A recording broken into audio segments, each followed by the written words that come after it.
Salut, j'espère que tu te portes bien. Moi, c'est Visconti. On a vu cette vidéo circuler, donc je vais la jouer. On va écouter une petite partie et après, je vais donner mon analyse par rapport à cela. Qu'est-ce que je pense? Est-ce que ce qui se passe avec Facebook, c'est une bonne chose? Est-ce que ça va clairement avoir un impact majeur? Est-ce que ça va changer grand-chose à ce qui s'est passé déjà comme ça? Donc, on va écouter déjà cette petite partie-là. À cause d'une nouvelle politique de gestion des données personnelles jugée trop intrusive par les utilisateurs, expliquez-nous qu'est-ce qui va changer dans la nouvelle version de WhatsApp. Alors, ce qui va changer à partir du 8 février prochain, ce sont la gestion des données personnelles. Ça deviendra la priorité de Facebook, ce qui veut dire concrètement que lorsque vous êtes inscrit sur WhatsApp, Facebook pourra relayer toutes vos informations à Instagram, à Messenger, qui sont également les propriétés du groupe Facebook. Ok, là elle vient de dire que WhatsApp, Messenger, Instagram et autres sont les propriétés de Facebook. Et ce qu'il faut déjà savoir, c'est qu'en tant que propriété de Facebook, normalement, ils ont déjà tous les droits là-dessus. Donc, ça ne veut pas dire que Facebook a déjà comme ça la possibilité de faire n'importe quoi avec vos données, mais déjà les données de ces différentes plateformes-là appartiennent à Facebook. C'est pas comme s'ils sont en train de vouloir encore demander ces données-là à ces différentes plateformes. Et ce qu'il faut également savoir, c'est que plusieurs personnes, quand ils installent les applications, ils ne lisent pas les conditions d'utilisation. Facebook, avant cette annonce-là, utilisait déjà les données des utilisateurs d'une certaine façon. Est-ce que vous vous souvenez quand tu as un nouvel utilisateur dans ton téléphone, on te propose parfois comme ça la recommandation sur Facebook. Quand tu vas dans Facebook, on te propose d'ajouter cette personne en tant qu'ami. Ça veut dire qu'il y a comme ça des données qui ont été utilisées d'une certaine façon entre différentes plateformes, parce que quand tu as le numéro de téléphone et que tu échanges avec la personne sur WhatsApp, on peut également te proposer d'ajouter cette personne sur Facebook. Donc à cet instant-là, les gens ne se sont pas plaints parce que c'était quelque chose qui était d'une certaine façon intéressant et ça faisait plaisir que oui, Facebook nous recommande des amis d'une certaine façon. Ok, quand par exemple tu es sur Facebook et que Facebook te propose des produits en publicité, et que ce soit des publicités en vidéo et autres, là, des contenus qui t'intéressent, là, tu ne te plains pas, alors que Facebook est encore en train d'utiliser tes données d'une certaine façon pour te proposer du contenu. Donc, la grosse question est, pourquoi est-ce que les gens sont en train de se plaindre présentement? Est-ce que c'est parce qu'ils ne veulent pas réellement qu'on utilise leurs données, ou bien c'est parce que ils sont en train de faire ce qu'on appelle un effet de mode? Parce que plusieurs personnes en parlent, alors ils veulent juste aussi, ils ne savent même pas pourquoi est-ce qu'on en parle, ils veulent juste aussi également comme ça changer sans comprendre réellement les buts et les raisons pour lesquelles ils sont en train de changer. Est-ce que c'est vraiment vos données dont vous avez crainte? Quelles sont les données que vous craignez d'une certaine façon et que vous ne vouliez pas que Facebook partage entre WhatsApp et Messenger ou bien Instagram? Donc vous mettez cela en commentaire, quelles sont les données que vous ne voulez pas qu'on partage. Mais bon, on va aller dans les conditions d'utilisation qui ont changé. Ça c'est la dernière mise à jour de janvier 2021, donc du 4 janvier. La partie qui le concerne et qui est vraiment intéressante, c'est donc cette dernière partie-là. Mieux communiquer avec les entreprises. De nombreuses entreprises utilisent Facebook pour communiquer avec leurs clients. Nous travaillons avec les entreprises qui utilisent Facebook ou des tiers pour aider à stocker et à mieux gérer les communications avec vous sur WhatsApp. Donc, ils communiquent déjà quand même comme ça quelques informations avec Facebook et les différentes entreprises qui sont autour de Facebook. On a pour vous permettre de mieux stocker l'information et de mieux communiquer, de mieux même bénéficier des services qui sont déjà offerts. Ça, c'est déjà d'une certaine façon ce qui se faisait avant. Donc, vous n'avez pas lu les conditions, mais vous les avez acceptées. Pourquoi est-ce que maintenant, quand on veut utiliser ce que vous avez d'une certaine façon signé et accepté dès le départ, ça crée encore une certaine polémique? Donc, communiquer plus facilement en tant qu'entité. WhatsApp collabore avec Facebook pour proposer des expériences et des intégrations sur la famille des applications et des produits comme ça Facebook.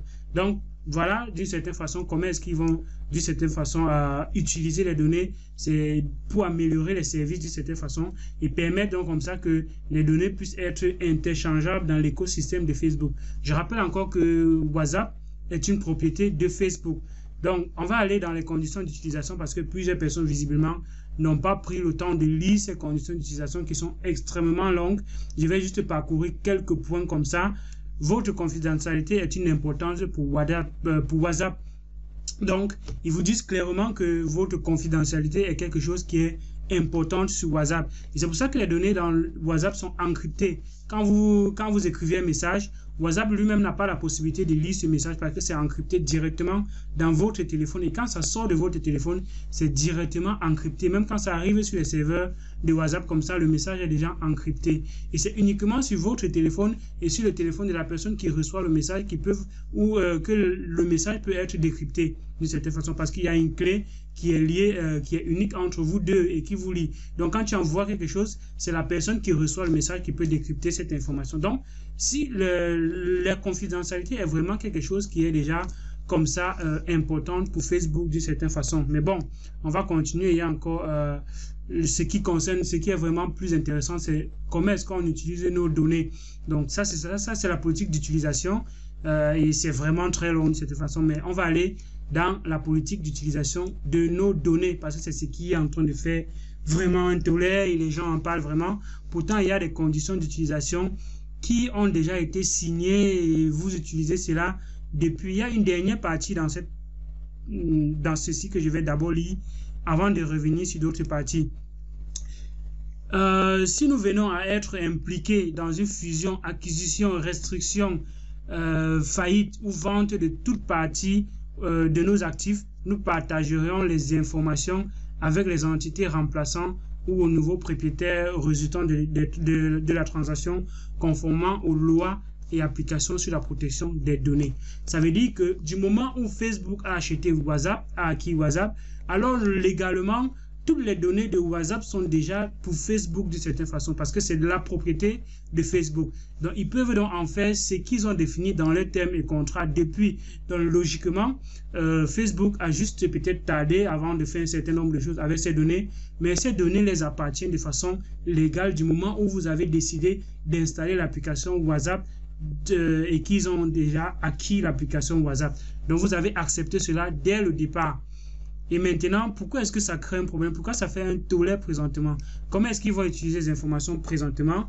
Ils disent que Facebook, nous utilisons les informations dont nous disposons pour communiquer avec vous au sujet de nos services et pour vous faire comme ça part de nos conditions, nos politiques et autres mises à jour. Nous pouvons vous envoyer des publicités et pour nos services et ceux de Facebook. Donc, voici la nouvelle chose qui va arriver. Donc, ils pourront comme ça vous envoyer les publicités sur WhatsApp ou bien sur différents qui proviennent comme ça de Instagram ou bien de Facebook sur WhatsApp d'une certaine façon. Donc, Facebook a pour intention de créer un univers où tous ces systèmes, où tous ces services peuvent comme ça cohabiter et collaborer. Donc, WhatsApp peut intercommuniquer avec Instagram, avec Facebook, avec Messenger. Donc, s'il y a une publicité qui est passée sur Instagram, par exemple, la publicité peut se diffuser sur Facebook, peut se diffuser sur Messenger ou bien peut également se diffuser sur WhatsApp parce que tout le tout formeront un seul écosystème. Et donc, voilà d'une certaine façon le but de Facebook. Et quand plusieurs personnes sont en train de dire qu'on doit migrer vers Signal, ce qu'il faut savoir, c'est que toute application, bien tout réseau social qui veut se lancer présentement est en train de poursuivre une seule chose, c'est la donnée. La donnée est la chose que plusieurs entreprises sont en train de poursuivre là présentement parce que c'est ça qui est vraiment la chasse gardée des entreprises. Donc, quand on va sur Google et autres, les données qu'on tape, c'est la chasse gardée de Google. Quand on est sur Facebook, également, les données, c'est la chasse gardée de ces entreprises. Donc, quand on va aller sur Signal, c'est pareil. Les données seront également la chasse gardée de cette application-là. Maintenant, ce que l'application peut en faire, c'est clair que vous n'en savez pas et ça peut changer du jour au lendemain. Facebook met à jour ses conditions. Ça veut dire que, quelle que soit la plateforme, ils peuvent également mettre à jour les conditions pour satisfaire ce qu'ils veulent faire d'une certaine façon. Donc, quand vous pensez que Signal, pour l'instant, ils ne font pas un certain nombre de choses, je suis sur la plateforme Signal, les conditions d'utilisation sont très peu enrichies. C'est vraiment vague là-dessus. Vous ne pourrez pas d'une certaine façon porter plainte à cette entreprise parce que bon là, les conditions d'utilisation ne sont pas vraiment élaborées.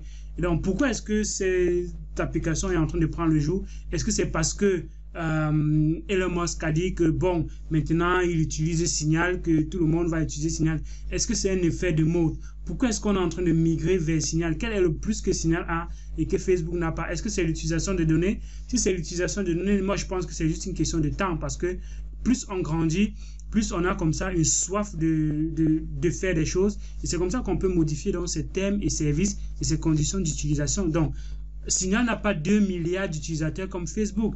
Et comment est-ce que Facebook se renumère? Comment est-ce que Signal se renumère également? Donc, ce sont les questions qu'il faut poser.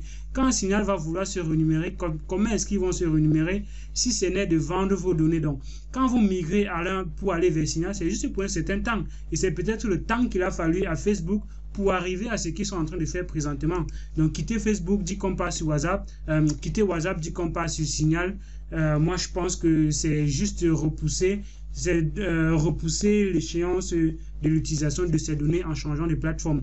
Mais tôt ou tard, je pense que ça va arriver. Donc, si vous ne voulez pas que vos données déjà soient utilisées, déjà vérifiez les données et les informations que vous mettez à ligne, ça c'est d'un. De deux, vous pourrez comme ça décider de ne pas utiliser, de n'utiliser aucune plateforme, parce que c'est clair que si vous êtes sur Internet, quel que soit l'endroit où vous soyez sur Internet, vous êtes traçable, vous êtes repérable, vos données sont utilisées d'une certaine façon. Donc, même si vous utilisez simplement Google pour faire une simple recherche, alors vos données sont utilisées d'une certaine façon. Donc, si vous ne voulez pas qu'on utilise vos données, n'utilisez pas d'application ou bien développez vos propres applications, hébergez vos propres applications et donc voilà une certaine possibilité pour que vos données ne soient pas utilisées. Moi, quant à moi, je vais continuer à utiliser WhatsApp, bien évidemment. C'est même un plus que ce soit interopérable. Ça veut dire que dorénavant, si je passe des publicités, par exemple, pour les services que j'offre d'une certaine façon, ces publicités seront encore massivement vues et pourront encore toucher un peu plus de personnes. Et ça fera que je peux donc, comme ça, gérer tous ceux qui me suivent un peu plus facilement. Et donc, pour moi, bon, c'est quelque chose qui ne me dérange pas du moment où je sais déjà ce que je mets en ligne. Je sais quoi mettre, quoi ne pas mettre. Donc, que ce soit utilisé pour me faire passer de la pub, pour moi, ça ne me dérange pas. Donc, tu mets en commentaire ce que tu penses. Pourquoi est-ce que tu veux changer d'application? Pourquoi est-ce que tu veux quitter de WhatsApp vers une autre application? Tu mets cela en commentaire. Si j'ai manqué de dire quelque chose dans cette vidéo, donc dis-toi là. Porte-toi bien, abonne-toi et active la cloche de notification pour ne rater aucune de mes vidéos. Si tu n'es pas encore abonné, à une prochaine vidéo. Ciao!